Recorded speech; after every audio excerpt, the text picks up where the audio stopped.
84 years ago, a young music teacher vanished after a concert at the church in the town of Jamestown, North Dakota, disappearing without a trace, leaving a small community plunged into grief and confusion. Authorities quickly suspected the last man seen with her, the owner of the local photography studio, of being involved, but with no body found and almost no clues to pursue, the investigation ground to a halt. Yet, in the long years that followed, the memory of that disappearance was never truly forgotten. It haunted the entire town, seeping into stories passed down through generations. Then one day, when the Pine Hollow forest was being cleared again, something strange was discovered, buried deep beneath the cold soil, a tiny detail, but enough to shake up the old case file. Before we dive deep into the coldest case in North Dakota history, let us know where you're watching from, and if you love stories that get reopened after decades, don't forget to subscribe to catch the next episode. Winter of 1941, Jamestown, a small town nestled in the frozen plains of North Dakota, lay buried under thick snow and the characteristic silence of wartime Midwest America. Life here moved slowly and steadily. Residents were used to hearing war news from Europe on the radio before returning to their insular routines, farms, churches, and a few small shops along the main street. In that quiet tableau, Helen Dwyer, 25 years old, stood out as a youthful and educated figure. She taught music at the local high school, lived with her mother in an old wooden house near St. James Church. She was gentle, orderly, punctual, beloved by her students, and often spent evenings playing the piano in the living room, the sounds drifting softly through the closed windows. That evening, snow started falling early, cold winds blowing in from the Missouri River through the bare trees. The church was lit up, hosting its annual Christmas concert, where Helen performed Ave Maria before bowing to the audience amid gentle applause. After the program ended, she put on her gray wool coat, donned a felt hat, and told her fellow teacher that she would stop by Zaco's studio on East 2nd Street to pick up the portrait photos taken the week before. That was the last time anyone saw her. As the night wore on, the snow grew thicker, streetlights casting faint yellow glows on the icy pavement. No one in the neighborhood heard any unusual sounds. No one noticed anything amiss. The next morning, Helen's music class was empty. Her teacher's desk still laid out with sheet music and students' notebooks. Her bicycle stood by the fence, wheels covered in fresh snow. Her mother, Margaret Dwyer, walked through the house, calling her daughter's name into the silence. On the bed, the blankets were neatly folded, her nightgown still hanging on the chair, no sign that she had prepared to leave. By noon, when neighbors confirmed no one had seen Helen since the night before, Mrs. Dwyer stepped out onto the porch, looked at the snow-covered road, and called the Jamestown Police Department to report that her daughter had vanished. Police Chief William Crane received the call in his small office at the end of Main Street, where he had worked for over 10 years and knew most of the townspeople. The voice on the other end was unmistakable, calm but choked, carrying absolute certainty that something was wrong. Crane jotted notes quickly in his notebook, then put on a thick coat, a fur hat, and drove to the Dwyer home. That afternoon, snow still fell quietly. The two-story wooden house near St. James Church appeared amid the pale gray of winter, thin smoke rising from the chimney, everything unnaturally still. Mrs. Dwyer opened the door for him, her eyes red from staying up all night. Crane stepped inside, beginning to observe every detail, the bed made smoothly, the closet closed tight, the small leather suitcase still in the corner, on the table neatly arranged sheet music, and a few letters from students. No sign that the young woman had prepared to leave. In the kitchen, a kettle on the stove, a teacup with dried residue, indicating Helen had intended to return home as usual. Crane noted in his book, no signs of voluntary departure, no evidence of conflict. Leaving the house, he and a young officer walked along the main street.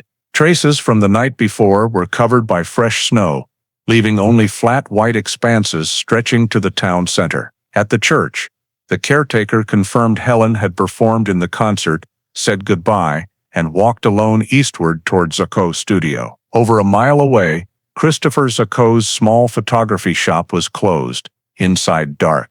No signs of activity. Crane recorded Helen's last known route from the church to the studio, and no one saw her after that. Back at headquarters, he filed a missing person report to the state office in Fargo. In the report, he wrote that Helen Dwyer was an exemplary citizen, missing under suspicious circumstances, with no factors suggesting voluntary abandonment of residence. As he signed his name, outside the snow continued to fall steadily, the town's roads gradually buried in white silence. All of Jamestown seemed to hold its breath waiting for any news at all, about the young woman who had vanished. The next morning, as the sky cleared slightly and the wind eased, William Crane held a brief meeting at the police headquarters. Helen Dwyer's missing person notice had been sent to every household in town, and soon after, a group of volunteers, including carpenters, farmers, teachers, and even a few older students, gathered in front of the station, carrying shovels, flashlights, and oil lamps. Jamestown was a tight-knit community. When one person went missing, the whole town treated it as their own affair. Crane divided the force into 3 groups, one to sweep the town center, including the church and shops along Main Street, another to search the old industrial area to the west, the third, led by him directly, to check the northern forests and open fields bordering Spiritwood Lake. Each area was marked on a wall map with light red pencil, square by square mile. The work began before the sun was high. Snow reached ankle deep, gray light reflecting off frozen rooftops. The first group walked the streets, knocking on every door, asking if anyone had seen Helen the night before. Most shook their heads. A bakery owner said she heard a truck running late, but wasn't sure of the time. A church employee recalled that streetlights went out earlier than usual for wartime conservation, and after that, just snow. No one remembered anything else. In the industrial area, once home to tractor repair shops and abandoned grain warehouses, the second group found a few old tire tracks, nearly covered by wind-blown snow. No signs of dropped items or disturbance. Cold wind whistled through the tin buildings, echoing like metal groans. To the north, Crane's group moved slowly along the dirt road to Pine Hollow Forest. Roadside power poles were iced over, leafless trees swaying. Crane led, probing snow drifts with a wooden stick, while 3 local men followed with flashlights and rope. They advanced a few hundred meters before snow started falling again, fine and thick, blurring visibility. After 2 hours of searching,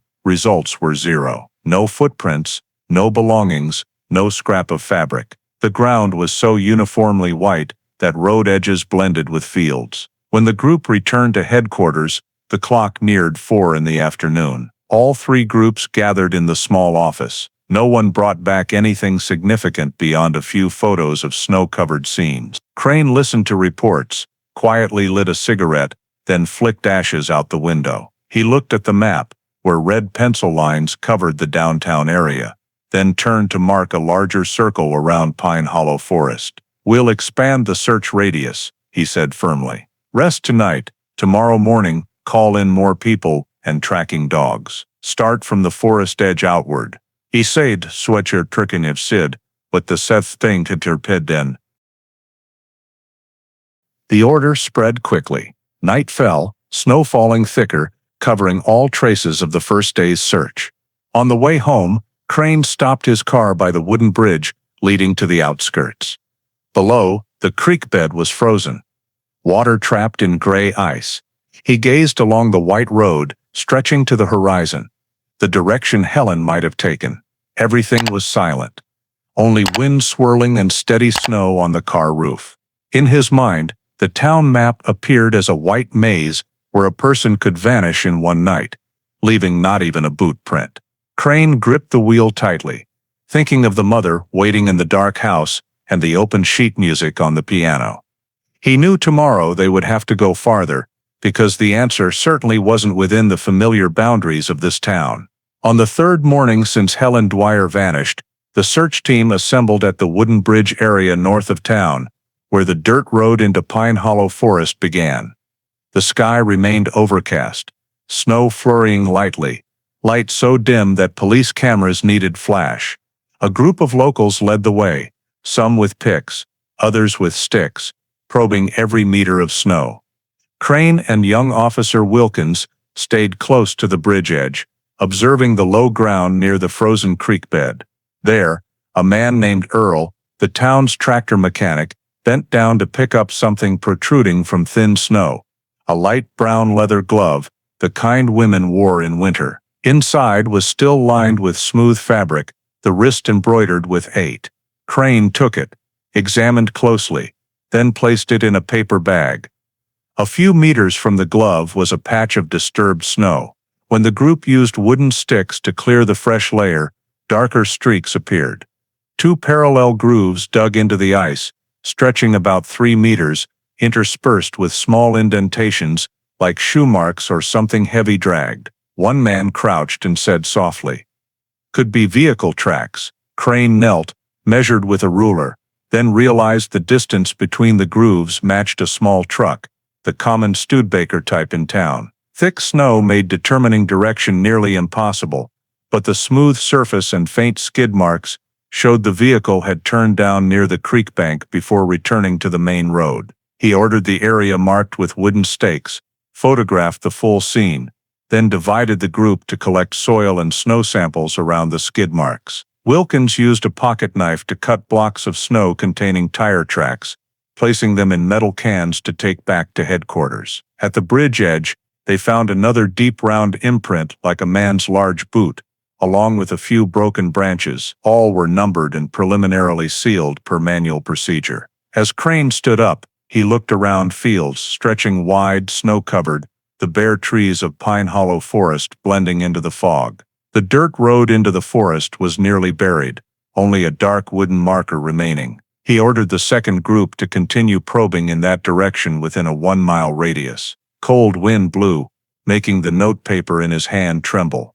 "We're on the right track," he said quietly, as if to himself. The search team moved slowly, marking each area with red cloth flags, each flag a point of suspicious trace, skids, broken leaves, snow depressions. From above, if viewed, the bridge area looked like a chessboard scattered with red dots, leading gradually into the sparse forest. Near noon, as light faded, they finished filming and collecting samples. Everything was transported back to police headquarters along with the leather glove, the only item clearly identifiable as belonging to a woman. Crane asked Wilkins to notify Mrs. Dwyer to confirm if it was her daughter's. By late afternoon, as everyone returned to town, snow began falling thick again, covering the traces they had just uncovered. In the small office, Crane opened his notebook, placed the photo of the glove next to the map. He drew a thin straight line from the wooden bridge position to the Pine Hollow Forest area, then circled it in red pencil. Under the note "New Search Route," he added a short line. "Drag marks. Toward forest. Possibility of object move." Outside, wind blew through the narrow hallway, carrying the creak of wooden doors. Crane looked up, gazing out the fogged window where streetlights blurred in the snow.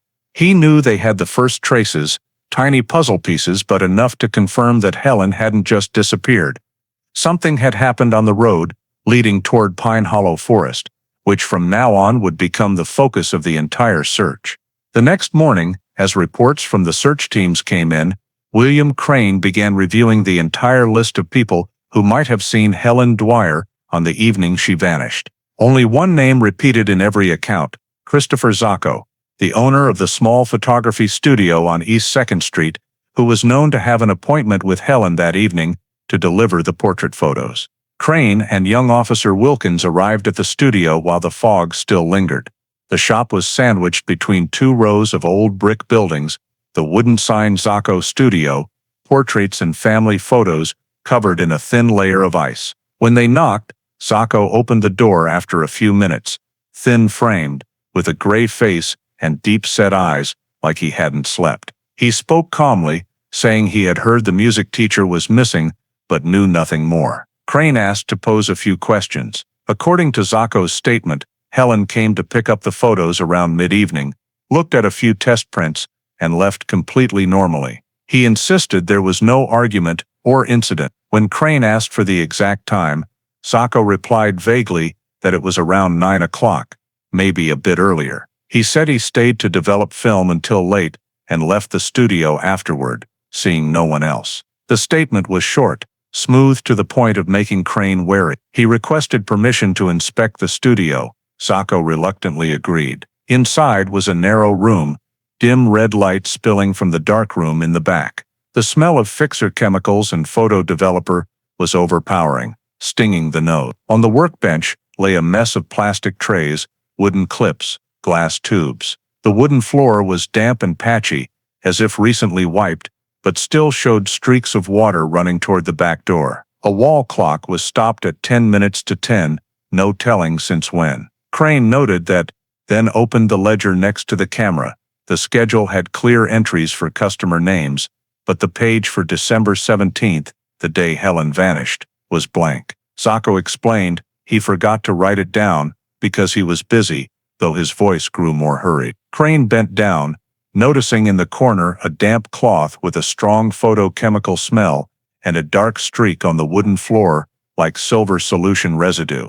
He instructed Wilkins to photograph the scene, then asked Sacco about the truck he used to transport photography gear to events. The vehicle was parked behind the building, faded silver paint, license plate covered in mud. They opened the tailgate. Inside was empty, just a few backdrop cloths and a metal toolbox. A faint chemical smell wafted from the wooden bed, but no stains or clear skid marks. Crane added to the report, "Truck clean, no direct evidence." He ordered the truck towed to the police yard for further inspection and sent water and damp cloth samples from the studio to the lab in Fargo for analysis. When pressed further, Sacco maintained half-cooperative demeanor. He emphasized that Helen left when everything was completely normal, even saying she promised to return the next week for class photos. Crane didn't respond, just observed how he pressed his lips and avoided eye contact. When the interview ended, he signaled Wilkins to note the departure time, 11:40 a.m. In the summary report to headquarters, Crane stated clearly, potential suspect, Christopher Sacco, last person to see victim.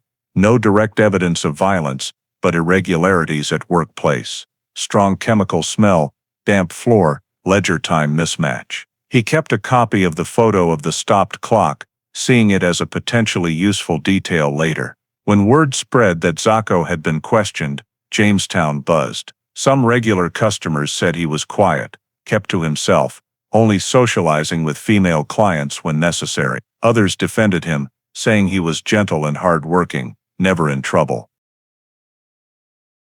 That afternoon, after a second truck inspection yielded no evidence, Crane had to release Sacco. In the record, he wrote the final line, "Insufficient grounds for charges, suspect temporarily released." As Sacco stepped out of headquarters, snow still fell lightly. He glanced back toward the police office for a moment, then walked straight down the street, his slender figure fading into the white fog. Crane stood by the window, watching, a nagging unease simmering. He knew sometimes the smoothest statements were what made people most suspicious. When Christopher Sacco was released, William Crane still couldn't rest easy. He believed there was some unseen thread connecting the glove found near the wooden bridge and the man in that studio. 2 days later, he ordered the search radius expanded. A notice went out to all surrounding towns, calling for residents to help sweep the area around Spiritwood Lake and Pine Hollow Forest within a 10-mile radius of Jamestown's center. Over 30 people joined, police, farmers, hunters, and young men from the volunteer fire brigade.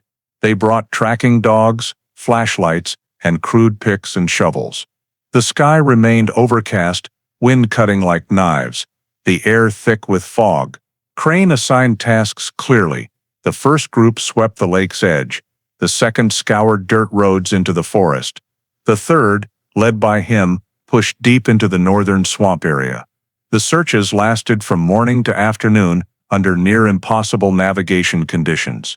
Snow reached knee-deep, and pausing for a few minutes caused breath to freeze on collars. Each group carried brass signal whistles, blowing once every half hour to mark positions. On Spiritwood Lake, Ice was half a meter thick. Divers with hand drills broke small holes, lowered lamps, but light penetrated only a few meters before being swallowed by murky water. They found nothing but rotten wood chunks and fish carcasses. At the lake's edge, another group spotted faint tire tracks on hard ground. Fresh snow had nearly covered them, but the wheelbase matched a Studebaker truck, the same type Zaco owned. When Crane was informed, he just looked silently, then told Wilkins to photograph and mark the spot. Nothing conclusive until more evidence, he said. Meanwhile, rumors began spreading in town.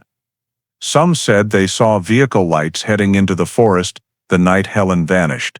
Others swore they heard an engine running very late toward the north. When questioned, a night watchman at the pumping station confirmed seeing a silver-painted truck cross the wooden bridge late that night, but couldn't recall the plate. Snow everywhere, I only saw headlights, he said. The report was noted but lacked detail to identify the driver. Crane immediately rechecked Zaco's schedule and possible travel distance. If the witness was right, that truck could go from the studio to Pine Hollow Forest in 20 minutes, perfectly matching the unexplained gap in his statement. However, when forensics examined the truck again, they still found no blood, hair, or fabric traces, proving anyone was transported. The truck was almost too clean, wooden bed dry, wheels free of mud. All samples were meaningless. That evening, Crane returned to the office, spread maps on the table, and circled search areas in red. From the wooden bridge to Pine Hollow Forest was 6 miles, from the forest to Spiritwood Lake, another 4. He stared at the overlapping circles, feeling like he stood before a vast white maze. Weather rendered efforts futile, snow kept falling, erasing traces in hours. Even tracking dogs couldn't follow scents because the cold numbed their sense of smell. On the 8th day of the operation, a major blizzard swept through. Temperatures dropped to -20, wind so strong many had to stop midway. Crane was forced to order a halt to avoid injuries. As the group returned to town, they were silent, everyone exhausted. No one said it, but all understood the chances of finding Helen alive were nearly zero. In the day's final report, Crane wrote, "No additional evidence or body found, existing traces insufficient to determine victim's movement. Search suspended due to weather and lack of technical resources. Will resume under better conditions." He closed the notebook, sat quietly before the iced window. Outside, streets were deserted, only faint lights in the snow fog. All efforts over the past 10 days seemed to dissolve into the frigid air. In his mind echoed the old question: if Helen truly left town, why did no one see her?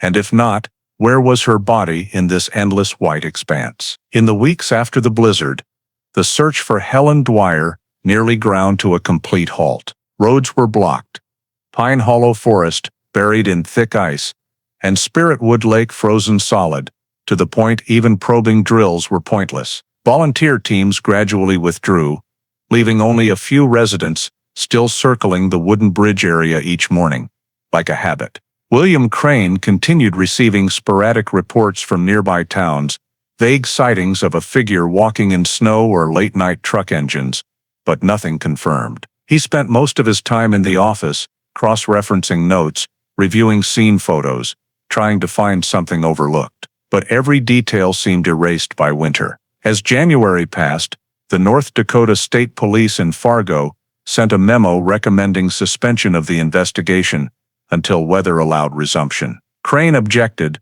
but he knew he had no choice. Town finances were tight, manpower short, other cases pending. In a brief meeting at headquarters, he announced the end of field searches and shifted the file to suspended due to objective conditions. No one spoke, only wind howling in the hallway and the smell of half-burnt tobacco. The glove, skid mark photos, frozen soil samples from the bridge, all sealed in a small wooden box labeled 41 DWY. Before closing the lid, Crane added a handwritten note: "No signs of voluntary departure, possible homicide or abduction." The final report, a mere 5 pages, was signed in his firm, even handwriting, and sent to superiors in Fargo with a note: No evidence victim is alive. Recommend archiving as unresolved missing person. Afterward, the case was officially classified unresolved missing person. In town, life gradually returned to normal,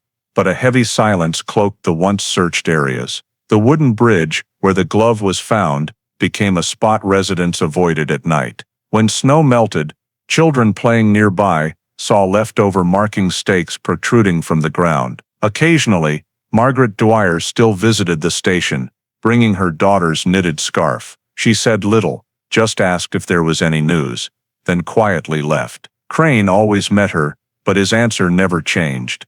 Nothing new. He still remembered the last evening searching the forest, when flashlight beams hit empty snow. That helplessness haunted him for months. By early spring, as snow began melting, he and Wilkins tried returning to Pine Hollow, but flooding and deep wood prevented going more than a few hundred meters. The investigation, despite all efforts, hit a dead end. On March 5, 1942, Crane wrote in his duty log, closing file #41 DWI. No new evidence, no witnesses, no signs of survival. Case archived pending new developments. After completing procedures, he personally carried the file to the Jamestown police storage room.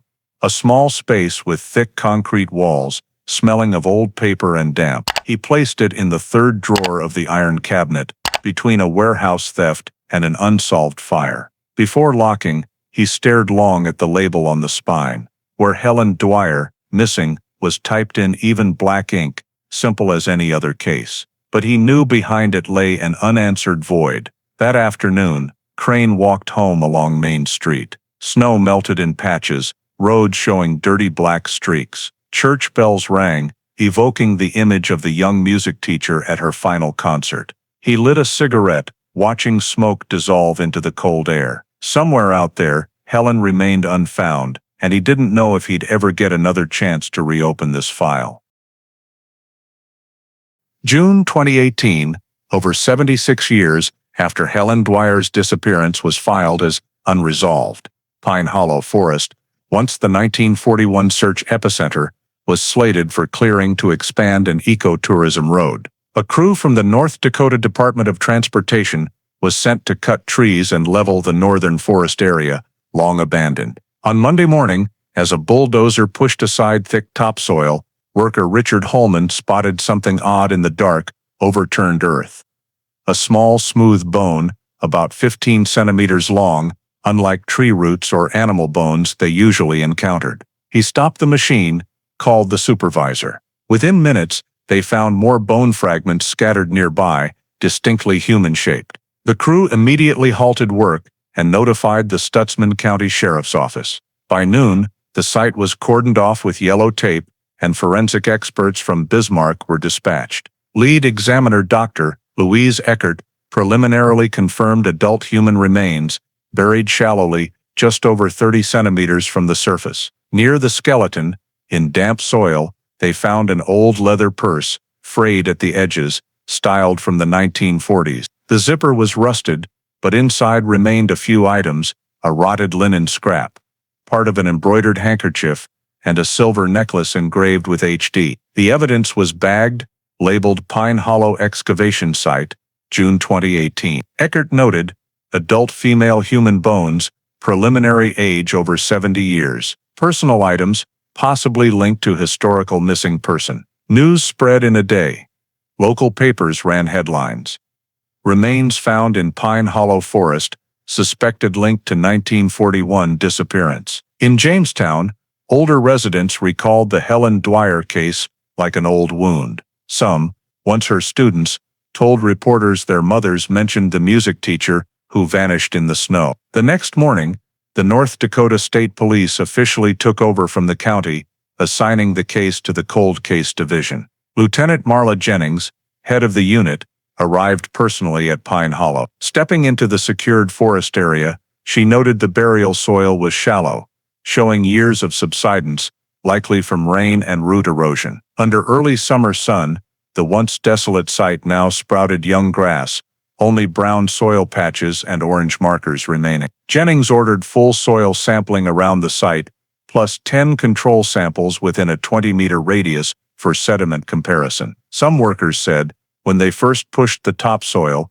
they saw a large fabric piece, like a blanket or coat, but it shredded when the machine hit it. Experts recovered a few remaining fibers, gray-brown thick weave, common for women's coats of that era. All samples were carefully collected, sealed, and sent to the Bismarck lab. In the initial report to headquarters, Jennings wrote, "Preliminary ID, female remains, likely from early 1940s disappearance. Evidence suggests local citizen victim. Need radiocarbon and DNA analysis for confirmation." In Jamestown, City Hall held an emergency meeting to coordinate support. The meeting room, where an old photo of former Chief William Crane hung, was reopened. Below it, the faded paper map with red circles remained intact, blurred by time, traces of the first search, nearly 8 decades ago. Jennings stood before that map as she and the team outlined plans to retrieve old files and review all Helen Dwyer-related documents.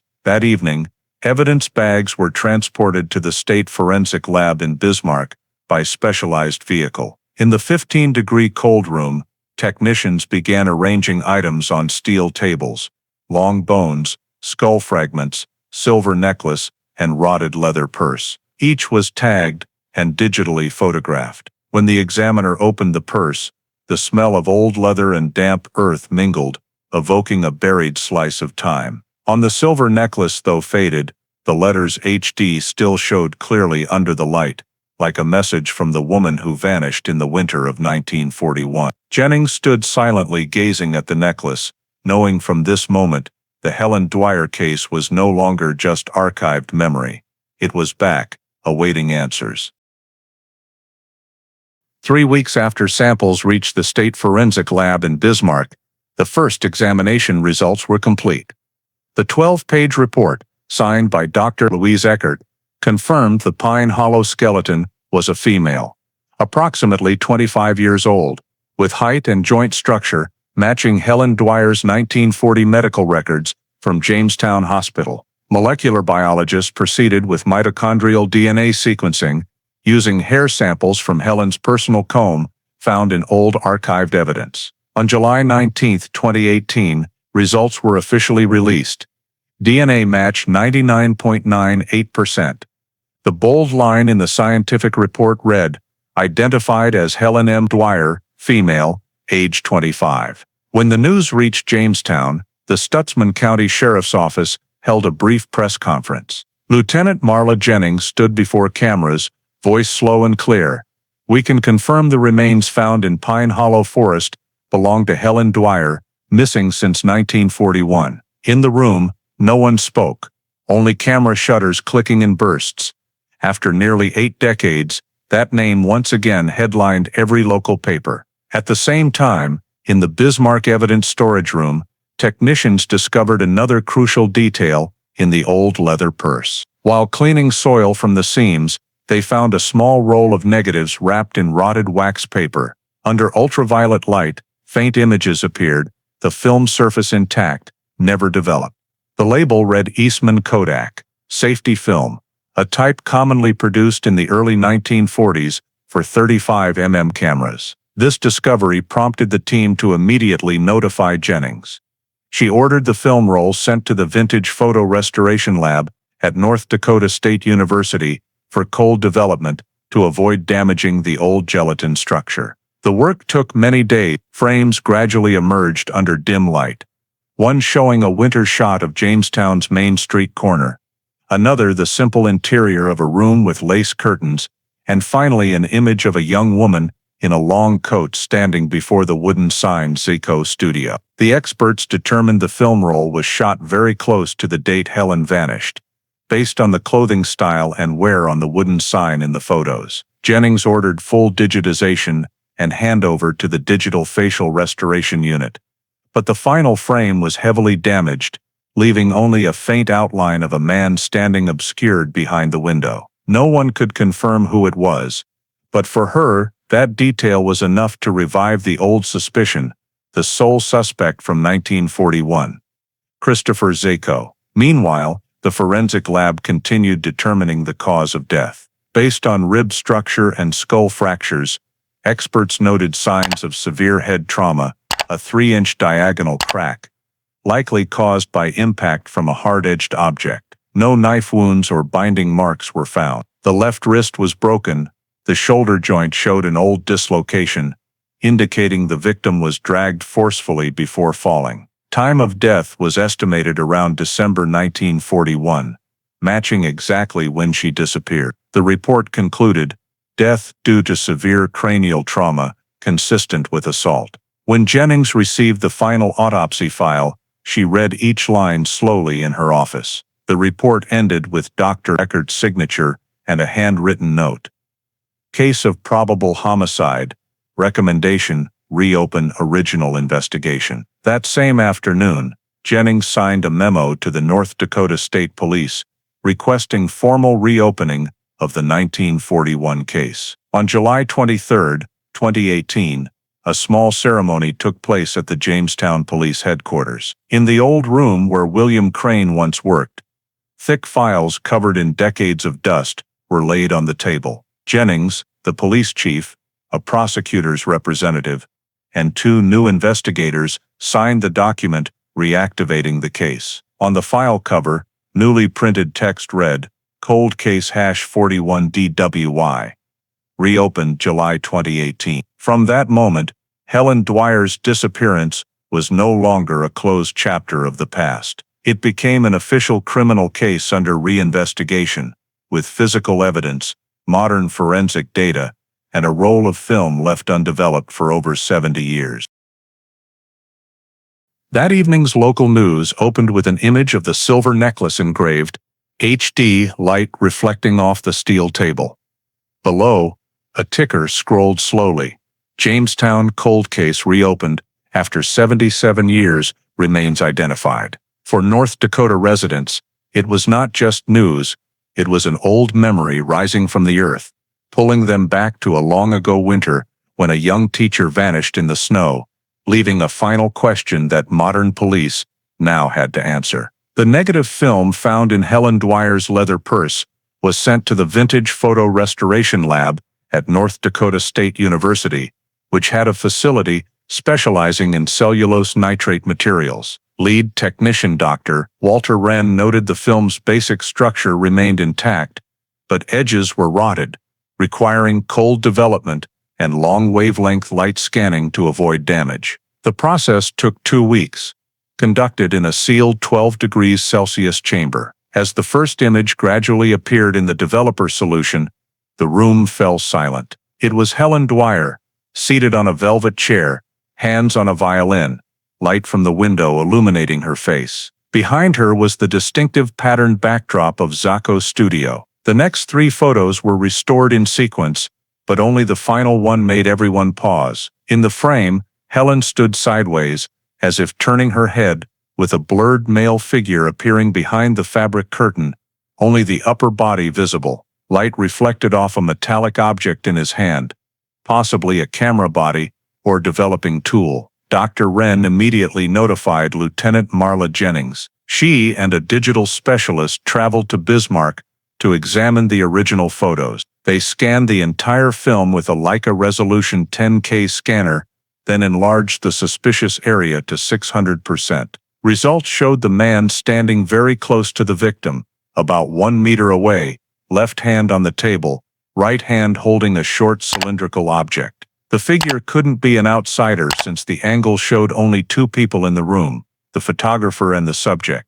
Jennings ordered comparison of the backdrop patterns and objects in the photos with 1941 archival images of Zacco's studio stored in city records. After matching, experts confirmed the curtain motifs, wooden chair placement, and lighting fixtures aligned perfectly with photos taken inside the studio during the original investigation. This meant the photo series was definitely taken at Zacco's studio on the evening Helen vanished. Jennings directed further analysis of the reflective object in the man's hand. High-resolution enlargement revealed a metal body engraved with a faint 6-character serial, E13247. She tasked the tech team with cross-referencing Kodak camera catalogs from the 1940s. After hours of searching, They identified it as the serial number of a Kodak Medalist FIS 620 format imported into North Dakota in 1940 in very limited quantities. Police reviewed the 1941 evidence seizure log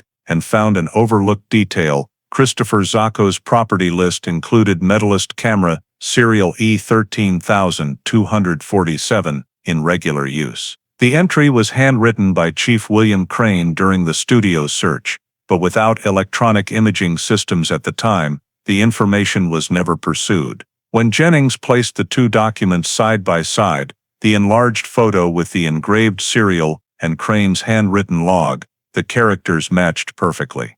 There was no doubt the camera that took Helen Dwyer's final photos belonged to Christopher Zacco. She noted in the report, evidence correlation confirmed, camera serial E13247, consistent with item listed in 1941, suspect property. High probability, photographs captured at Zacco's studio by Christopher Zacco on or before night of disappearance. In a special meeting at State Police Headquarters, Jennings presented the images to the investigation panel. The 4 photos, cleaned and digitally restored, were enlarged and projected. The room was silent. In the 3rd photo, Helen's face tilted slightly, her smile faint, eyes seemingly no longer focused on the lens but elsewhere. In the 4th, the man's figure was clearer behind the curtain, posture tense. This is the first visual evidence placing the victim at the studio just before disappearance, Jennings said. And the camera used belonged to the only suspect in the original file.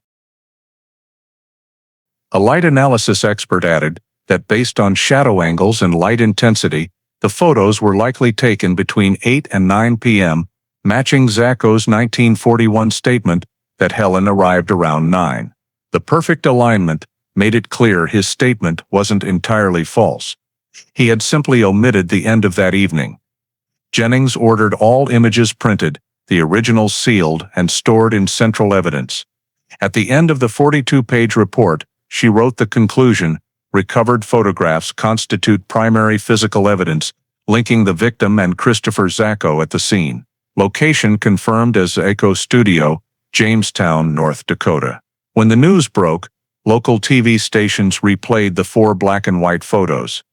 On screen, the young teacher sat sideways beside her violin, with the blurred silhouette of a man in the dim light of the dark room. For modern investigators, it was the final piece proving the crime scene. For Jamestown's elderly residents, it was a moment time reversed 77 years, taking them back to a winter night when that young woman walked into the studio and never returned. After the photos were released, the North Dakota State Police officially relaunched the Helen Dwyer investigation. The state police chief signed the order forming Cold Case Task Force #41DWY, led by Lieutenant Marla Jennings, including veteran detectives, forensic experts, imaging technicians, and a local historian to analyze 1941 documents. Their goal: re-examine the original files, cross-reference new evidence, and reconstruct Helen's final movements. In the 3rd floor meeting room at Jamestown headquarters, thick files with yellowed edges were neatly arranged on a long table under bright lights. Each hardcover was hand-labeled 41DWY, missing, December 1941. Jennings opened the first Chief William Crane's report, his handwriting even and careful, interspersed with pencil notes. He detailed the missing person report time, last known location, and the name of the last man to see her, Christopher Zacco. Studio search logs, evidence inventories, sketches of the wooden bridge and Pine Hollow areas, all still bore old seals. When unfolded, Crane's hand-drawn scene map, black ink on tracing paper, clearly showed trails, forest edges, the bridge, and initial search directions. Jennings ordered the tech team to scan everything and convert to 3D format for overlay with modern topography. 2 days later, the simulation was projected on a large screen. Jamestown's 1941 streets were recreated using current maps and satellite imagery. Pine Hollow Forest, shrunk by decades of logging, retained its northern lowlands, exactly where the remains were found. Cross-referencing revealed the route from Zacco's studio to the body discovery site was only about 6.4 miles, strikingly matching Crane's noted suspicion. Suspect may have left studio and headed north via wooden bridge. A dirt road connecting the old industrial area to the forest edge, now a hiking trail, was the most feasible path for a truck in that winter night. Jennings ordered a digital reconstruction of the presumed route. Inputting data on Zako's 1940 Studebaker, payload, average speed and snow conditions. Results showed it took 25 to 30 minutes from studio to Pine Hollow, entirely feasible within Helen's disappearance window. But what concerned Jennings most was the burial method. The forensic report indicated shallow burial, not deep, suggesting the killer acted hastily without time or tools for a large hole. This fit the theory that the victim was killed at the studio and buried that same night. She ordered the team to re-examine old Zako studio photos, wooden floor, drainage, odd damp stains in records. All pointed to possible violence there. In the new report, Jennings wrote, "Physical reconstruction supports primary hypothesis.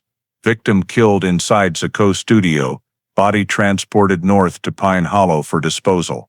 Time of incident within December 17, 1941. To bolster this, the task force accessed modern satellite data on Pine Hollow's soil structure. Ground-penetrating radar scans from the State Geological Survey showed a clear, disturbed sediment layer at 30-40 centimeters depth, extending several meters around the remains site.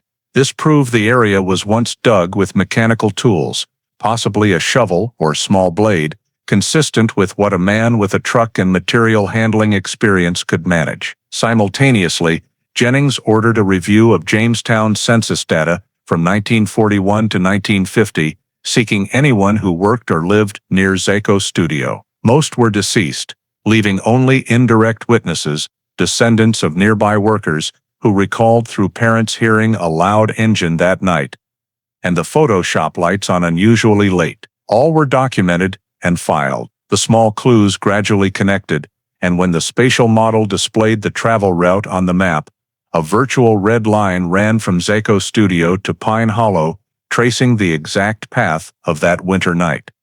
The room fell silent. Jennings stared at the screen, knowing they had the case framework, something Chief Crane had sensed but lacked evidence to prove. She wrote in the weekend summary report, "Reconstruction complete. Physical and historical data align with prior reports. Strong evidence supports hypothesis. Homicide occurred at Zako studio, disposal at Pine Hollow." In the next action list, she marked the first line, "Verify Christopher Zako's personal history, origin, departure from North Dakota, and civil records." The investigation officially entered a new phase, where the question was no longer how Helen died, but what traces the killer left in the years that followed. In September 2018, after the task force completed reconstructing the route from studio to Pine Hollow, Lieutenant Marla Jennings decided on the next step, re-examining the original crime scene, the building that was once Zako studio. After over 70 years, the two-story brick structure on East 2nd Street had changed hands many times and was now an old electronics shop. The facade was repainted, but the interior structure remained from the 1940s. The owner, Michael Hauser, was stunned when police explained the reason. "I knew this place had history, but never imagined a murder." Jennings presented the search warrant, and with the crime scene unit and geophysicists, entered the ground floor, once Christopher Zako's shooting room. The space was narrow and dim, yellow light from low-hanging bulbs casting on the cold concrete floor. Fresh paint couldn't hide damp stains, and a faint old chemical smell. The tech team mapped the area, setting up ground-penetrating radar and magnetic sensors to scan the foundation. Initial results appeared on screen. Most of the floor was uniform, except a rectangular 2-square-meter area near the west wall, where 1941 records noted the darkroom entrance. GPR imaging showed resurfaced concrete with uneven density, and below it, an anomalous reflective zone, nearly a meter long, containing higher density material. Jennings ordered test drilling. As the bit pierced the concrete, A sharp odor escaped, mixed with the distinct scent of silver halide photochemicals. Samples were collected in 3 vials: new concrete, silvery gray dust debris, and powdered glass mixed with soil. Under on-site spectroscopy, the lab confirmed silver nitrate photochemical residue, compounds used in film developing, deeply embedded in the foundation. Intermixed were tiny glass shards, curved surfaces, likely from broken lighting or developing trays. Jennings noted in the report, composition beneath resurfaced area, consistent with photographic chemicals and glass fragments, indicative of cleanup or concealment. She ordered expansion of the drilling zone by 1 meter. When the concrete was lifted, the difference was clear.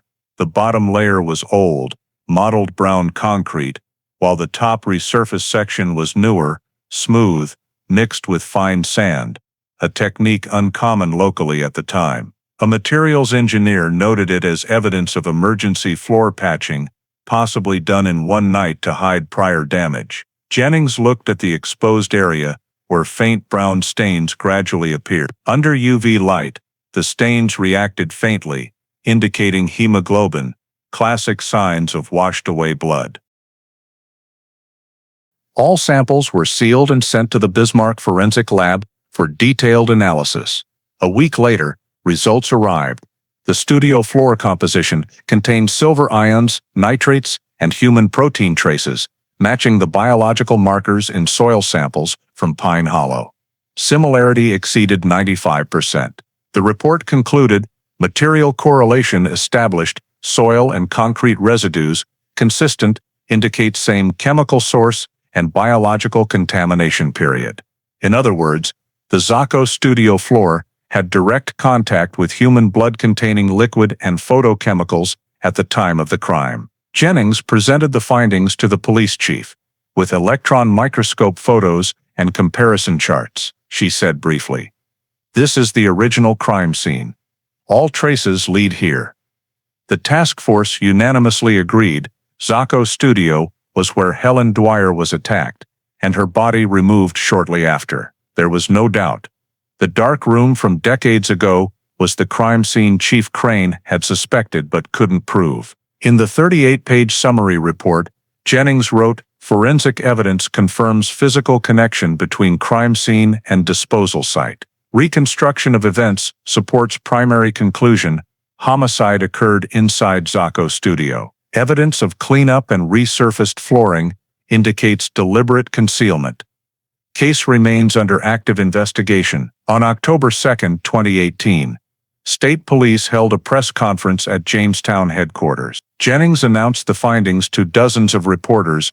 Floor analysis shows presence of human blood traces and photochemicals matching samples from Pine Hollow. We believe the murder occurred inside Zacco studio in December 1941. Behind her, large screens displayed images of drilled concrete, vials of glass powder, and radar scans. For Jamestown residents, it was the first time in over 7 decades that the secret buried beneath that old dark-room floor was finally brought to light. Jennings closed the briefing with a quiet statement. "The truth doesn't vanish, it just sleeps deeply. And today we have awakened it." When the floor appraisal results were confirmed, the Cold Case #41 DWI task force moved to the phase of matching all physical evidence. At the Bismarck Forensic Laboratory, technicians meticulously placed on the table sealed bags with different markings, pH linen 01, Zez fiber 02, and TR mat 03. All were examined under a scanning electron microscope, combined with FTIR infrared spectroscopy analysis to determine polymer structure. The results left the technical team nearly silent. All 3 samples had a double-twisted linen weave pattern, blended with artificial silk and dyed with the same type of aniline dye, a rare type imported into North Dakota during the war period. The appraisal lab concluded, samples consistent in fiber composition, weave pattern, and dye origin, probable same textile source. In other words, the fabric wrapped around the remains, the fabric mixed in the studio cement, and the piece once stuck on Zacco's truck, all came from the same roll of cloth. most likely the backdrop cloth that the studio had used. Upon receiving the report, Lieutenant Marla Jennings spread out each page on her desk, next to an old negative film print. She slowly pieced together all the fragments: the image of Helen in the studio, the matching fiber samples, the re-poured cement floor, the washed bloodstains, and the route to Pine Hollow. Each detail seemed small, but when assembled, formed a sequence that was chillingly logical. Jennings decided to reconstruct the hypothetical crime sequence based on the original investigation data and modern analysis. According to the reconstruction, on the evening of December 17, 1941, Helen Dwyer left a church concert and went to Zacco's studio to pick up photos. While reviewing the prints, an argument may have occurred between her and Zacco. Based on the fractures in the wrist and broken shoulder blade found, along with the skull fracture location, experts believe there was a struggle in a confined space. A linen fiber found around the neck bones indicated the victim was strangled, possibly with a camera strap or backdrop cord, the type braided with linen and rubber that Zacco used in the shooting room. Under strong pulling force, Helen fell toward the work table, her head hitting the table corner or cement floor, causing brain trauma, matching the bone appraisal conclusion. After the victim died, Zacco likely panicked. Traces of silver nitrate chemicals in glass shards under the floor showed he used photo-developing water and cleaning solution to scrub the floor, then poured a thin layer of cement to cover the blood.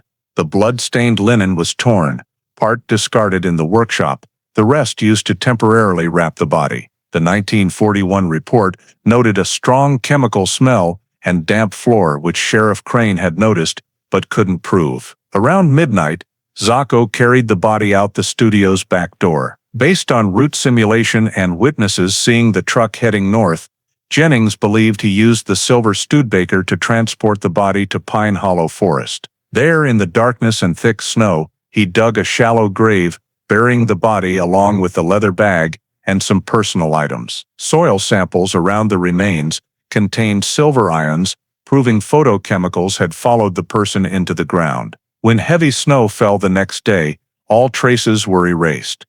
Jennings reread Crane's minutes. No signs of voluntary departure, suspected murder or abduction. Now, those words were proven completely accurate. In the internal meeting, she presented the chain of physical evidence and crime reconstruction. The large screen displayed each image, magnified linen fibers, route map, original film photos, chemical comparison charts. Every arrow converged on one point: Zacco's studio.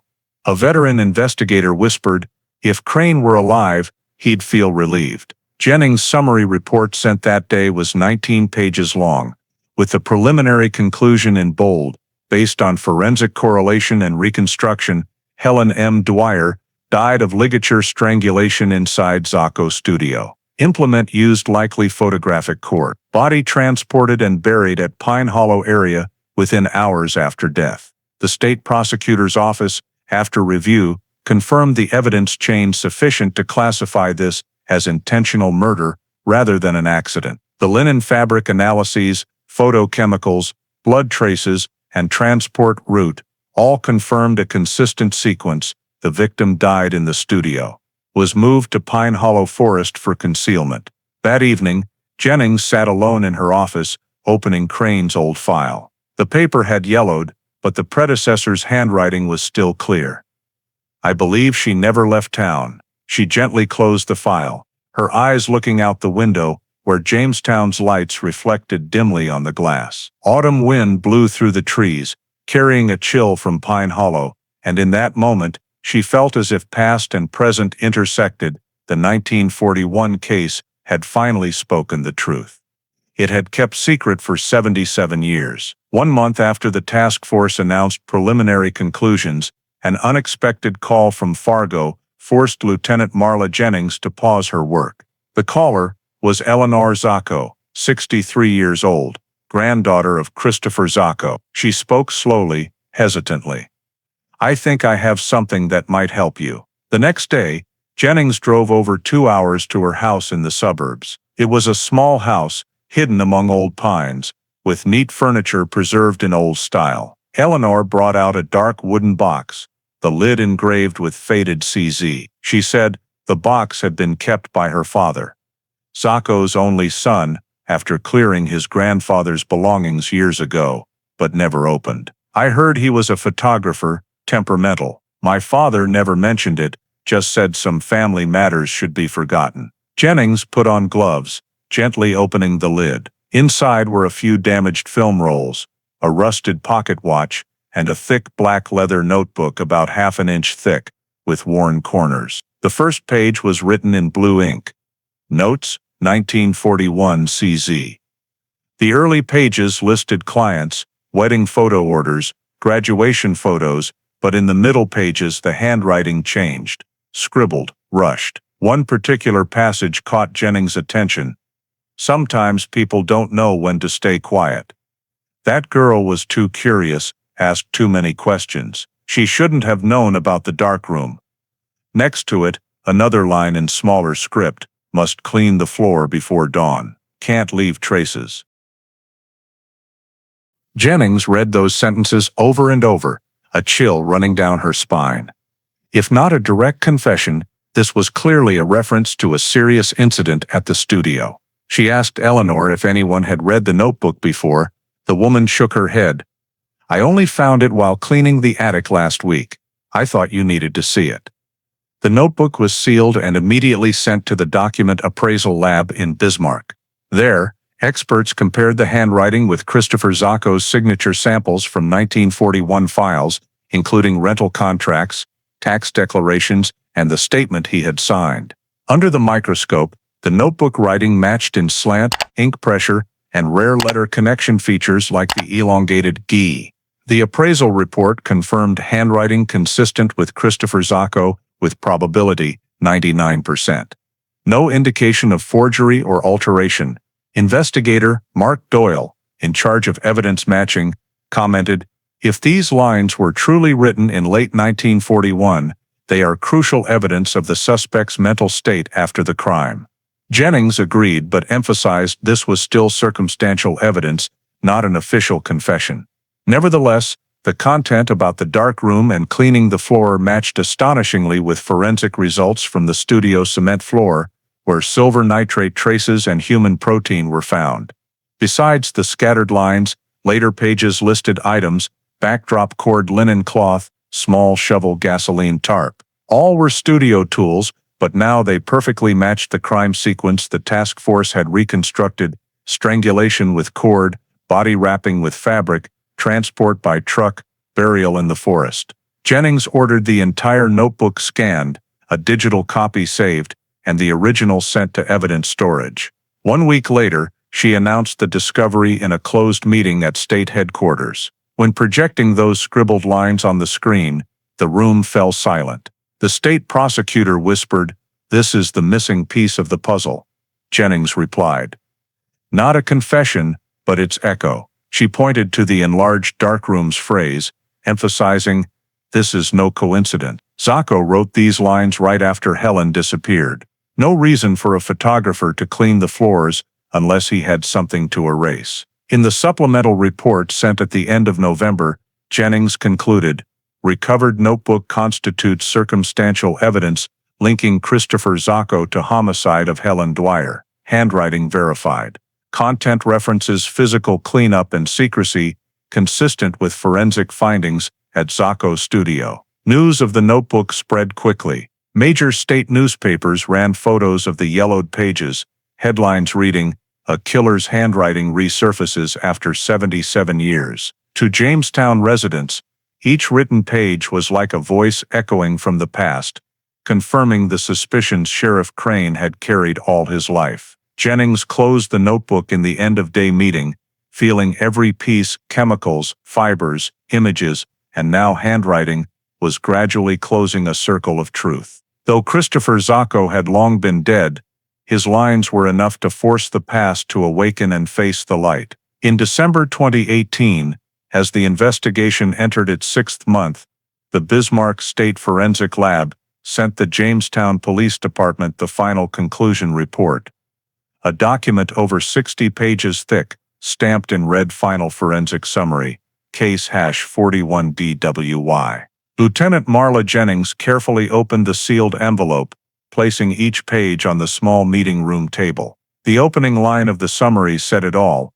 Analysis confirms cause of death consistent with ligature strangulation by flexible object. According to the appraisal, the forensic anthropology team used 3D bone scans to determine injury extent. They found the second and third cervical vertebrae fractured diagonally, joint surfaces twisted, cracks extending to the sternum, a injury type only occurring with strong rear pulling force, while the victim was restrained. Microanalysis on bone surfaces showed narrow round compression marks, no hard grooves, meaning the strangling object was not metal wire or rough rope, but soft fabric cord with slight elasticity. When compared to remaining backdrop cord samples from studio storage, the rubber threads braided in linen gave perfect matches. The report also delved into details of the linen fabric found with the remains and in the cement layer. Raman spectroscopy results identified sodium thiosulfate and silver nitrate residues in the fibers, two components characteristic of film developing solution. Their presence proved the strangling object had direct contact with the darkroom environment, or was the camera strap or backdrop suspension cord used in the studio. On the fabric surface were also machine oil residues, the type lubricating Kodak film processor tubes, a technical detail only possible from Christopher Zacco's workplace. The biology section noted additionally, the fabric retained human protein traces, though nearly fully degraded. Carbon-14 isotope testing dated the sample matching the victim's death in winter 1941. All data was presented in comparison charts, placed alongside 2018 cement floor and Pine Hollow soil results. The bold conclusion: all physical and chemical evidence indicates single-source event, homicide occurred within photographic studio environment.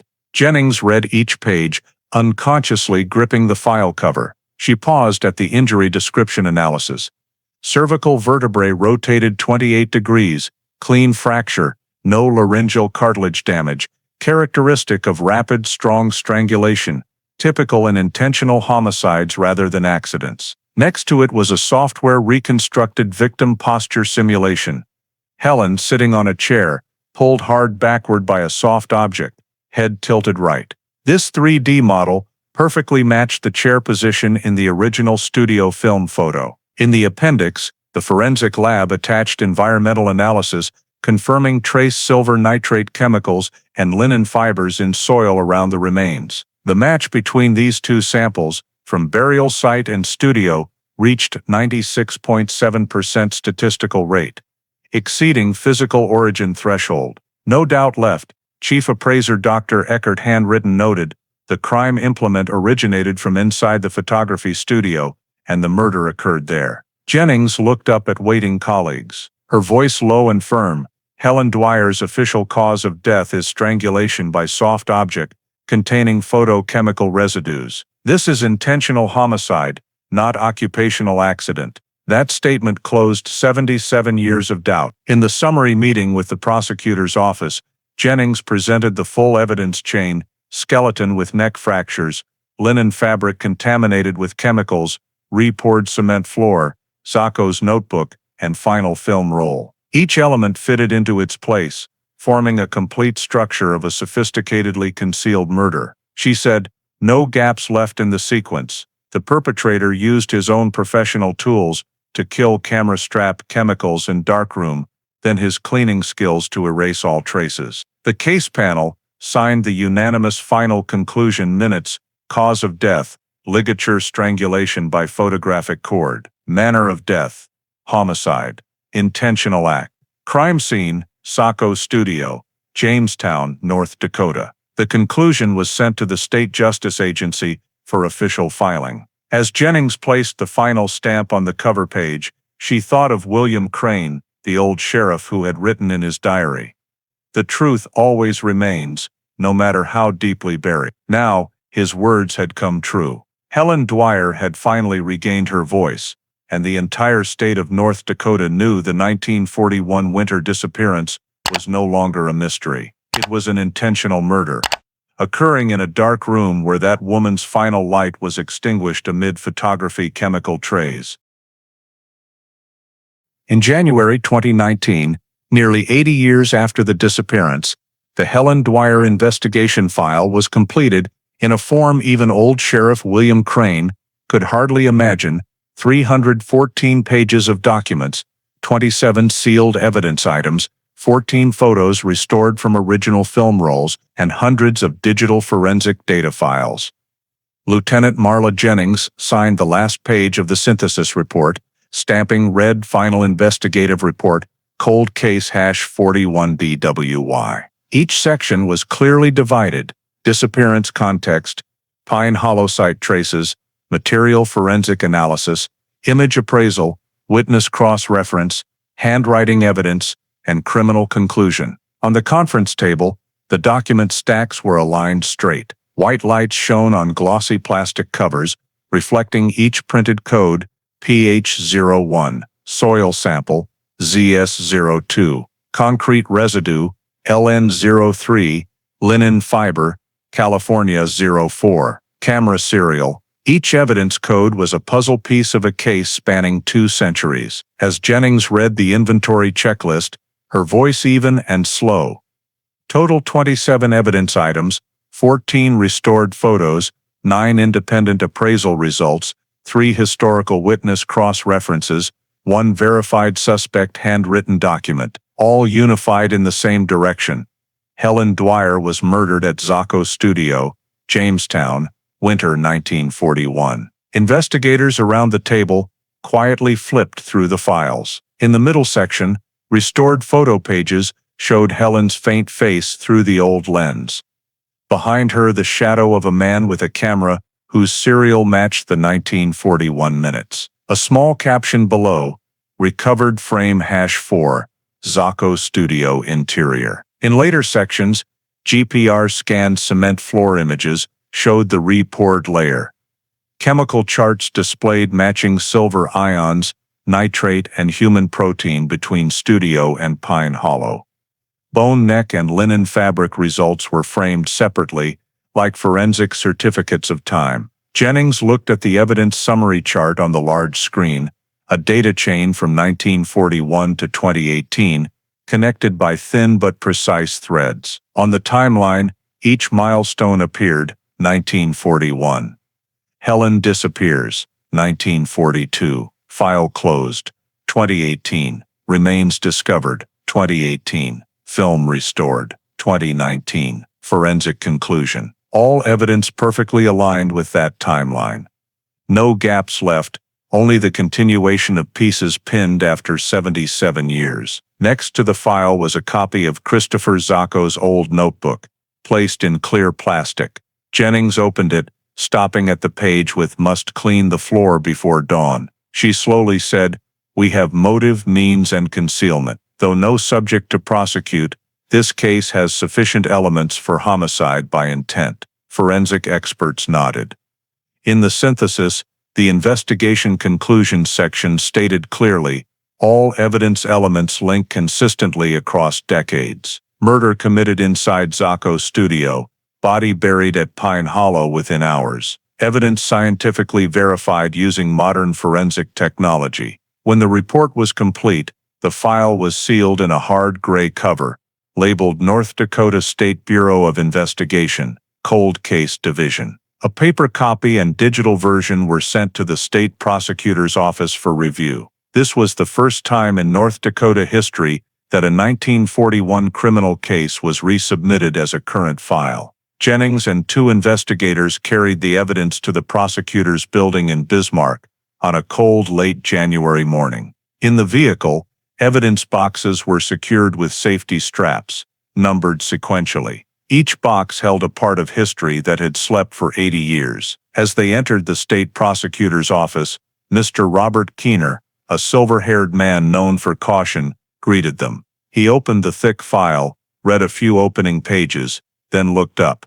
"I've read many old cases, but never seen an evidence chain across time matched so tightly. You've done what the previous generation couldn't," Jennings replied briefly. "We just followed the traces they left." The review lasted nearly 3 hours. Experts presented details of each part, from linen fiber matching, blood in cement, to camera serial cross-reference. When projecting the 3D bone scan, the large screen clearly showed the neck fracture, caption forensic reconstruction, strangulation. No doubt remained. The prosecutor's panel concluded the file met standards to confirm the charge: murder with intent, posthumous indictment.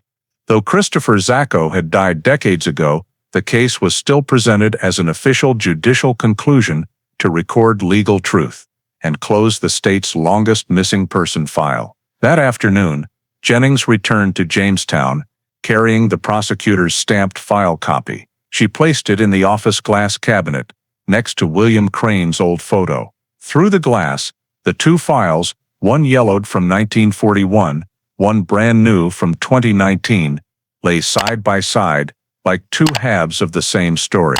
In the internal report, Jennings wrote the final line: evidence chain tightly linked from 1941 to 2018. Helen Dwyer case completed investigation, preparing submission to North Dakota State Prosecutor's Office for official judicial declaration. As night fell on Jamestown, lights in the police headquarters remained on. On the table, file #41DWY was closed, but a new chapter of the case had just opened in Bismarck, where justice continued writing the remaining part that time had left unfinished. On the morning of February 14, 2019, exactly 78 years since the winter Helen Dwyer disappeared, the North Dakota State Police issued an official press release. The bold headline: 1941 Jamestown case solved.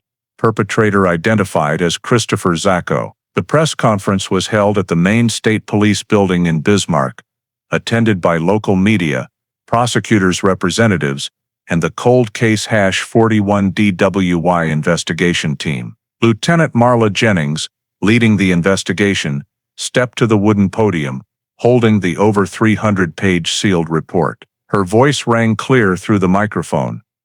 After 78 years, we can confirm that the 1941 disappearance of Miss Helen Dwyer is no longer a mystery. All forensic, imaging, and historical document evidence points to one person, Christopher Zacco, owner of Zacco Studio, Jamestown. On the large screen behind her, slides appeared one by one: photos of the recovered skeleton, the silver necklace engraved HD, the negative film, and images of the old notebook.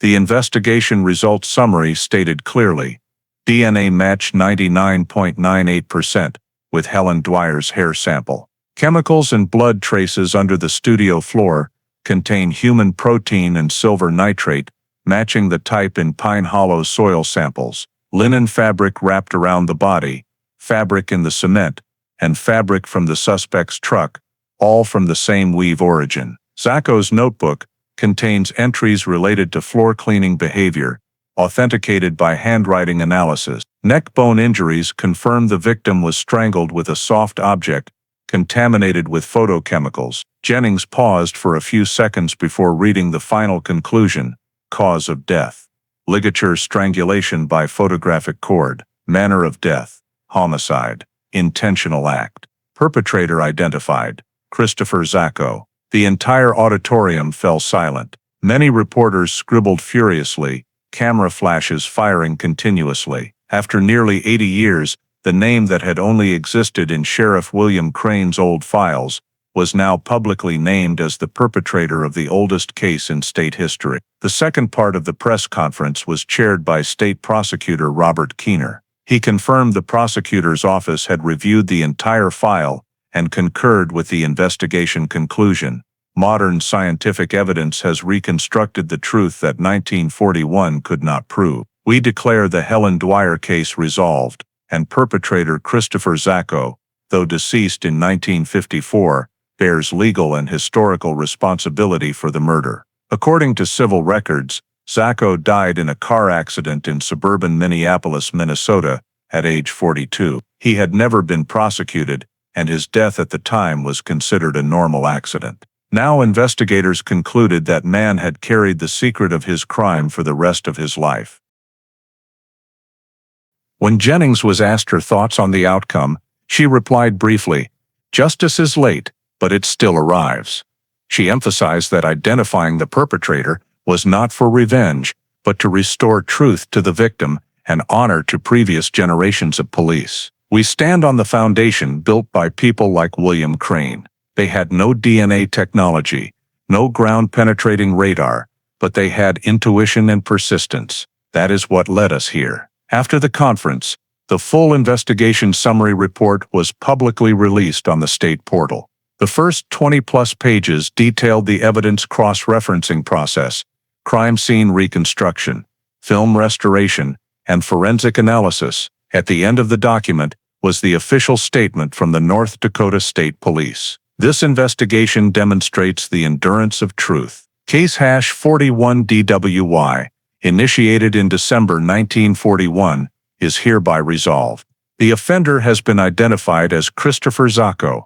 This represents the oldest solved homicide in the history of North Dakota, achieved through modern forensic science. The news spread nationwide. Major TV networks replayed press conference footage, headlines uniformly running, "Cold Case from 1941 solved, North Dakota's oldest homicide identified." The press hailed it as a rare forensic achievement, with evidence preserved and successfully reanalyzed after nearly 80 years. In the Bismarck Tribune, an editorial wrote, "A strand of hair, a scrap of fabric, an old photograph, these seemingly small things defeated time." In Jamestown, the news aired on local evening broadcast. On screen, the anchor reread the conclusion, "Perpetrator Christopher Zacco.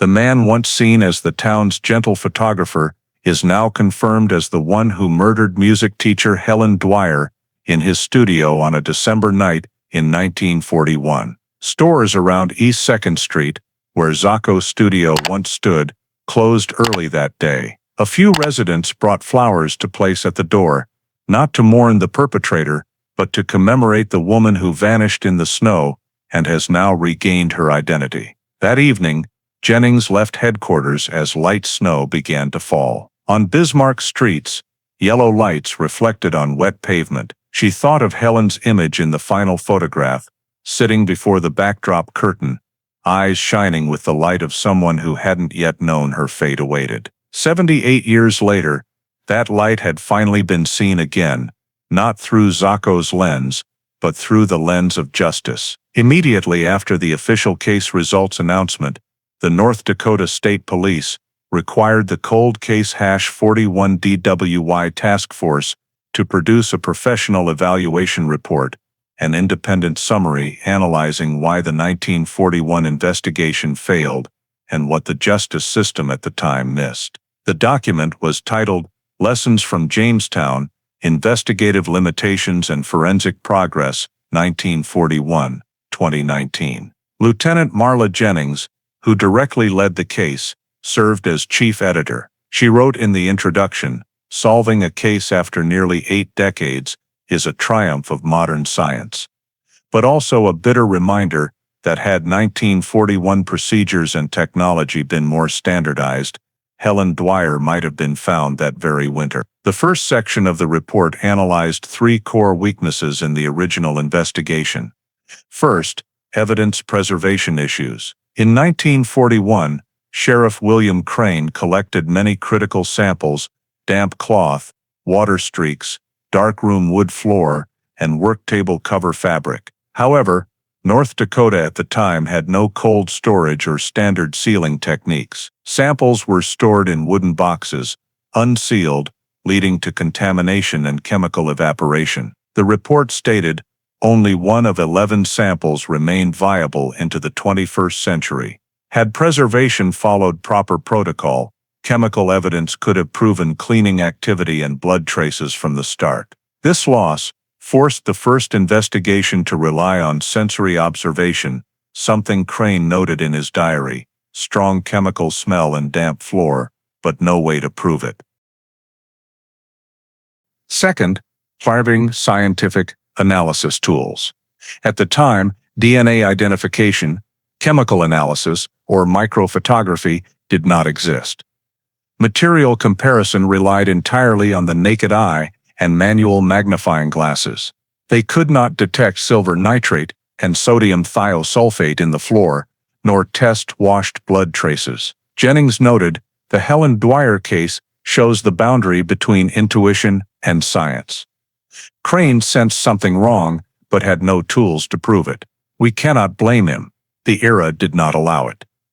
The third weakness, and the decisive factor that deadlocked the case, was over-reliance on statements.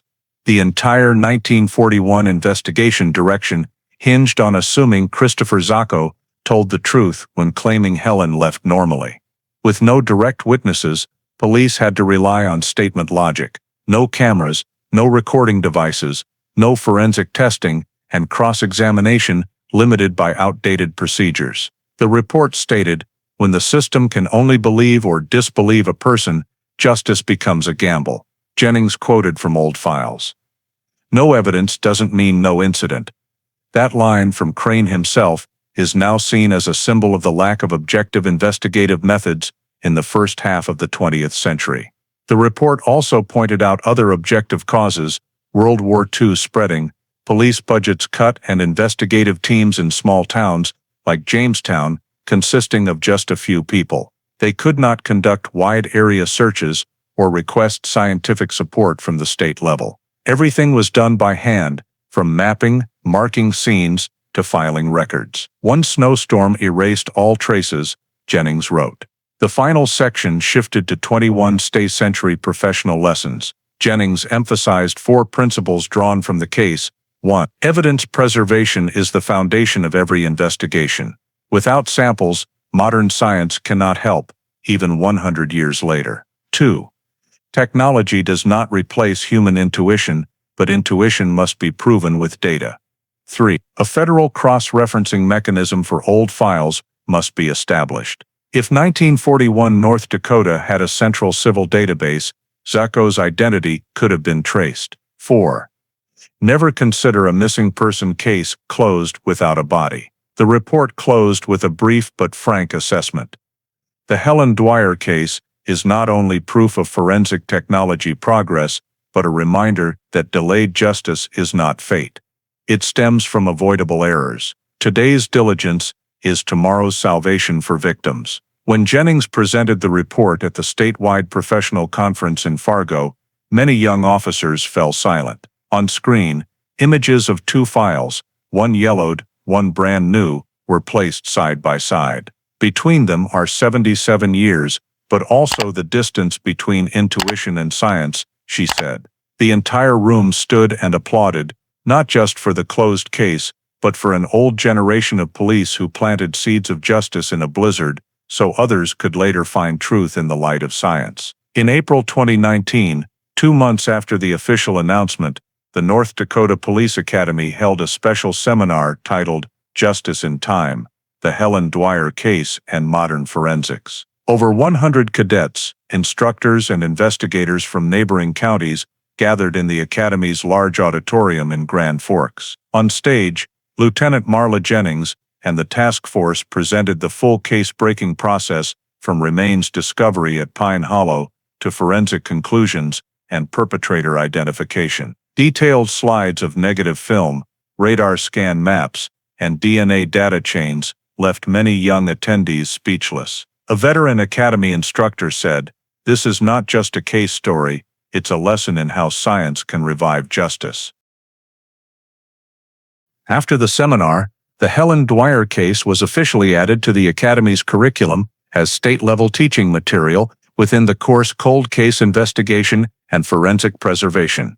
The new syllabus revolved around 4 pillars: 1. Long-term evidence storage methods, 2. Reanalysis using DNA and spectroscopy, 3. Historical file exploitation, and 4. Cross-disciplinary coordination between investigation, forensics, and archiving. Final year cadets had to study File 41 DWY, analyzing each 1940s failure step and how modern technology overcame it.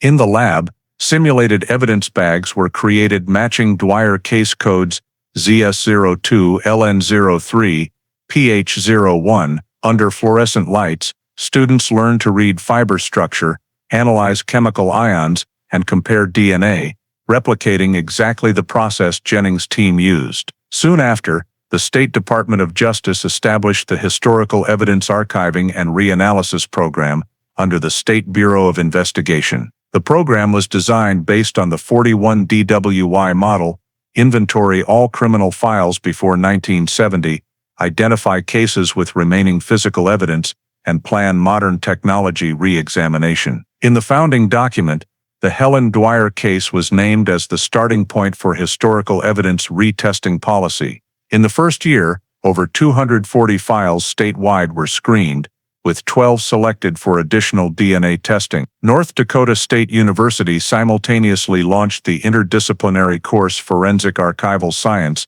combining forensic science and document management.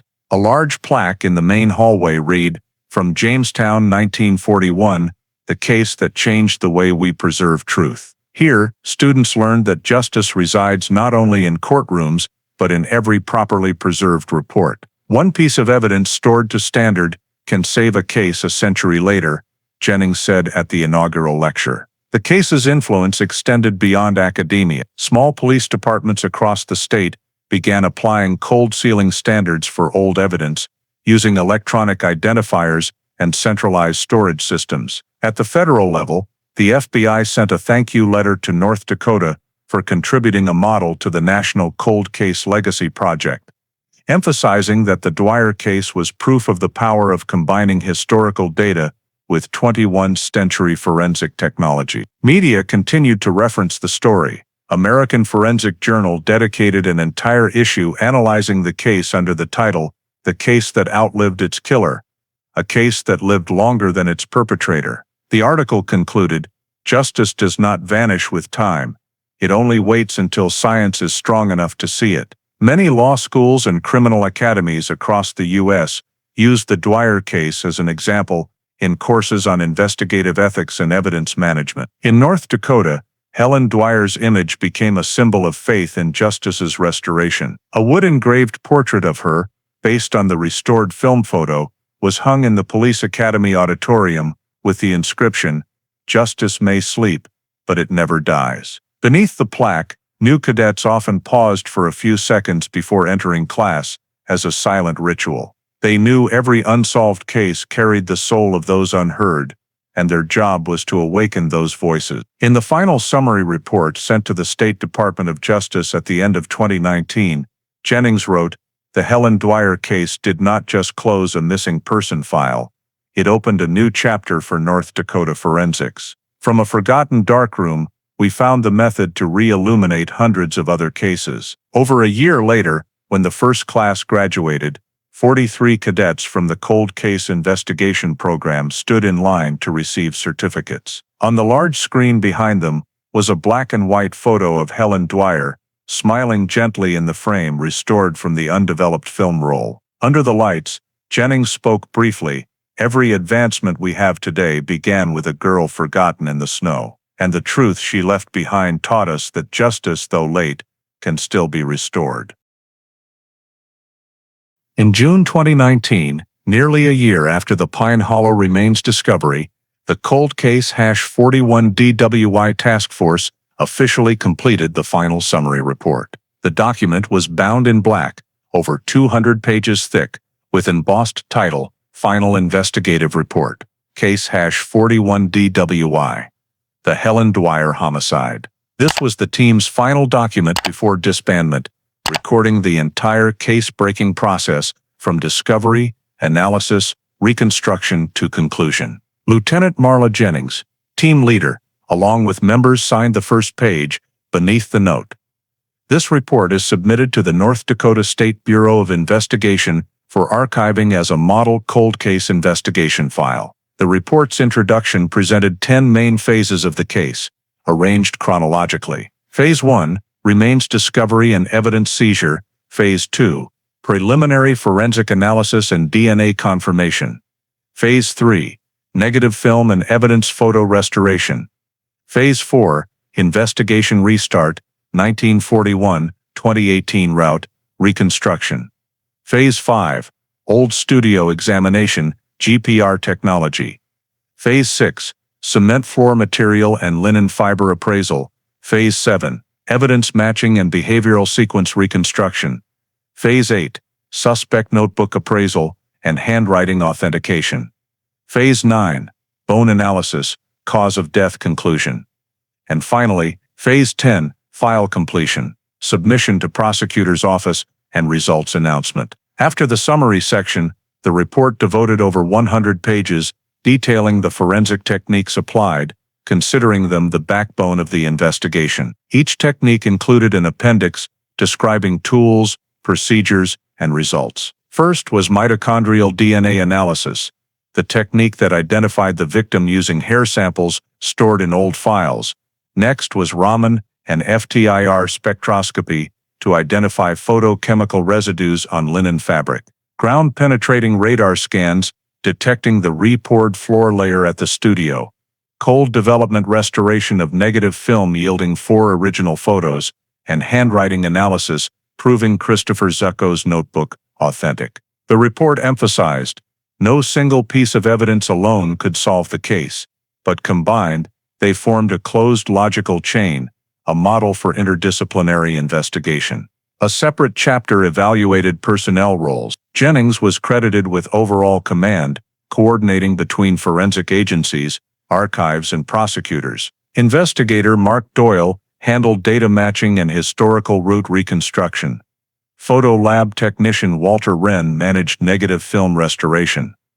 Dr. Louise Eckert, state forensic expert, oversaw DNA and chemical evidence analysis. The report stated, the case's success relied not only on technology, but on the persistence and inheritance spirit of multiple police generations. In the acknowledgments, the team wrote solemnly, dedicated to the memory of Sheriff William Crane, the first to believe Helen Dwyer did not leave voluntarily. The middle section presented an evidence chain diagram showing connections from 1941 to 2018. Arrows linked each item: linen fabric, cement floor, soil sample, DNA, photographs, notebook, truck route.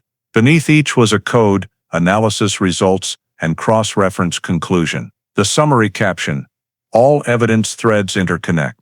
Physical continuity proven beyond reasonable doubt. In legal terms, this equated to 100% certainty in criminal science. The report also dedicated the final section to cold case investigation principles, including 4 main objectives. 1. Preserve files and evidence under standard conditions for future examination. 2. Establish coordination mechanisms between archiving, forensics, and prosecution units. 3. Apply imaging and DNA identification technology in every unresolved missing person case. 4. Ensure transparency. Publish results as a historical obligation to the community. Below, Jennings handwritten the closing: no case is too old if evidence remains, and no truth is lost if someone continues searching. On June 28, 2019, the report was submitted to the North Dakota Bureau of Investigation. The NDBI director signed the decision to file it under Case Model Archive, Model Files for Cold Case Investigations. The electronic copy was stored in the Police Academy training system as standard curriculum. At the handover ceremony, Jennings spoke briefly. The Helen Dwyer case closes not to be forgotten, but to remind that every report today will guide future generations. As she placed the file cover into the stainless steel archive cabinet, lights reflected off the laser-engraved text, Cold Case #41 DWY. The case that proved time cannot bury truth. A quiet moment enveloped the room, as if Jamestown's winter of 1941 had just been sealed in justice's history. On July 15, 2019, exactly 77 years and 4 months since the winter night Helen Dwyer disappeared, the North Dakota State Police held an official press conference in Jamestown, where it all began. Outside City Hall, wind still carried the chill of the northern plains, while inside the auditorium, an electronic board displayed Case #41 DWY, Official Closure Statement.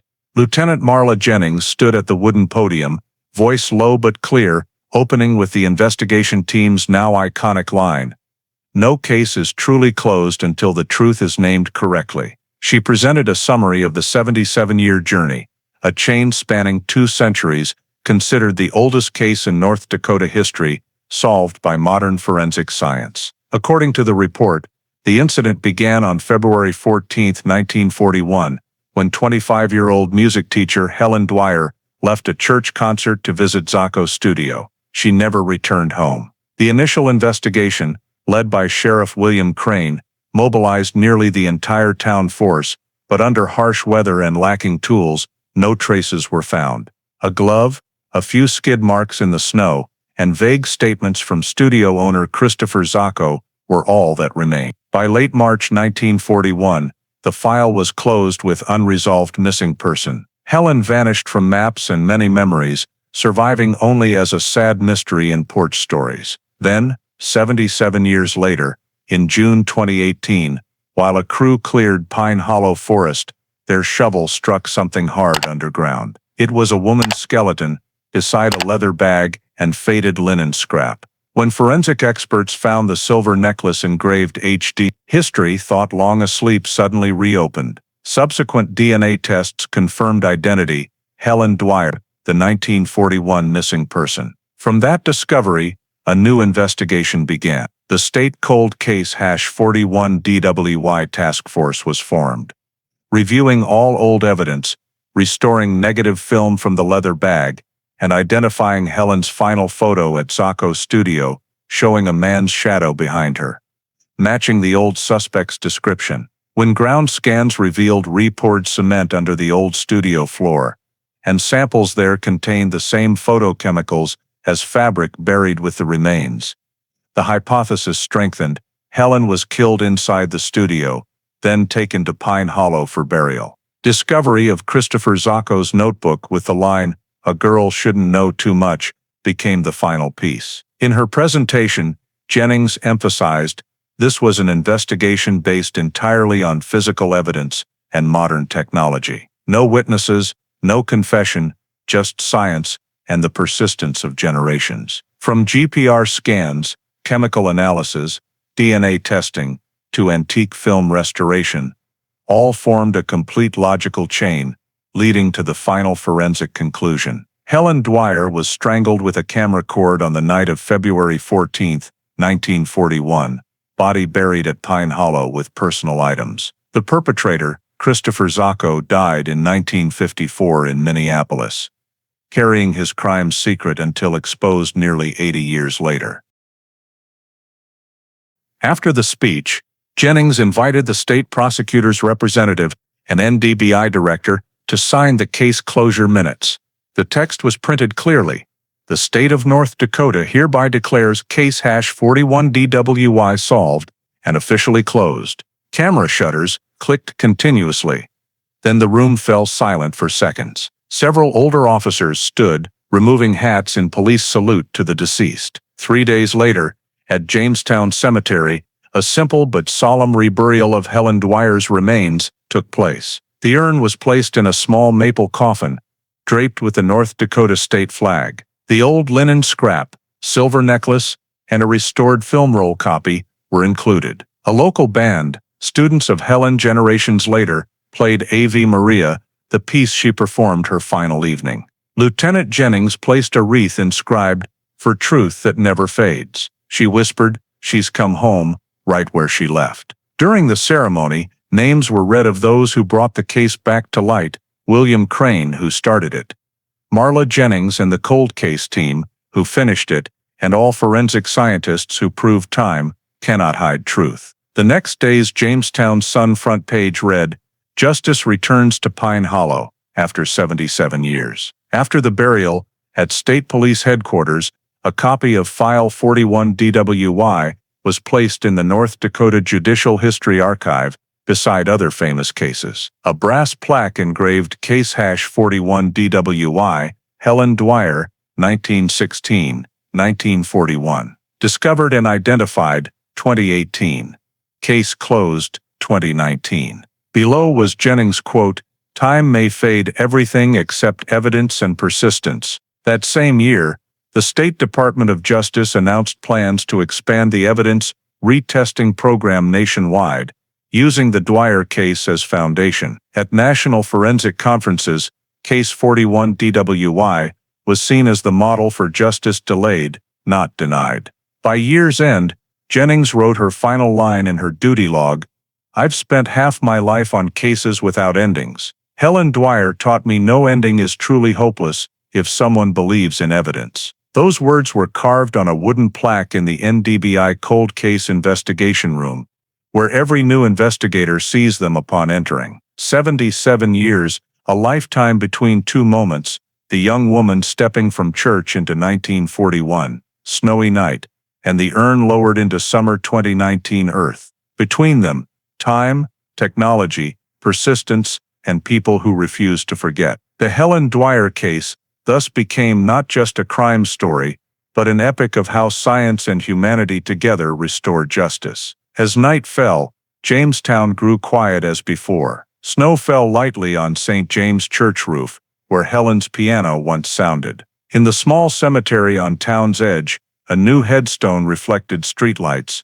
Helen Dwyer, beloved teacher, gone 1941, found 2018, remembered forever, and at the bottom, engraved a short line every North Dakotan knows by heart, "Justice may be late, but it always arrives." The story of Helen Dwyer, the young woman who vanished into a snowy 1941 night in Jamestown, North Dakota, is not just a criminal case closed after nearly 8 decades, but a mirror reflecting the value of persistence, faith in justice, and the power of scientific knowledge in today's American society. Back then, Sheriff William Crane had only a vague intuition Helen did not leave willingly, but no tools to prove it.